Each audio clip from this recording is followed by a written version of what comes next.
Hey guys welcome our channel. आज चलो आज थैलासेमिया डे है गाइस। আমরা দুই বোনে থ্যালাসেমিয়া পেশেন্ট সোমা টিনা দুজনেরই।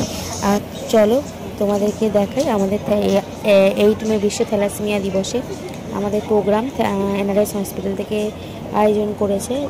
তো চলো তোমাদেরকে দেখাই। আর এখানে গিয়েই দেখো আমাদের অডিটোরিয়ামটা কত বড়, এখানে আমাদের প্রোগ্রাম হয়েছে।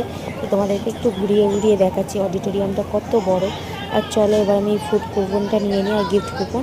এই যে আমাদের ফুড কুপন আর গিফট কুপন। তো চলো এই যে দেখো অলরেডি শুরু হয়ে গেছে, দিদি সবাই সব চলে এসেছে আর স্যারেরাও চলে আসবেন একটু পরে। আর অবশ্যই নাচ গান নাটক তারপরে মাইম এইগুলো ভিডিও আমার চ্যানেলে আলাদা করে দেওয়া আছে, তো তোমরা গিয়ে দেখে আসতে পারো। আর এখানে এত বড় করলাম না, তাই জন্য এখানে সবই একটু আমি জাস্ট তোমাদের সঙ্গে শেয়ার করলাম। আর অবশ্যই বলো কেমন। আর এই যে দেখো আমি চলো এই যে স্টার্ট হয়ে গেছে অলরেডি, অনেকক্ষণ আগে থেকেই হয়েছে। চলো সম্বর্ধনা দেওয়া হচ্ছে সবাইকে, আর দেখতে থাকো। টাটা।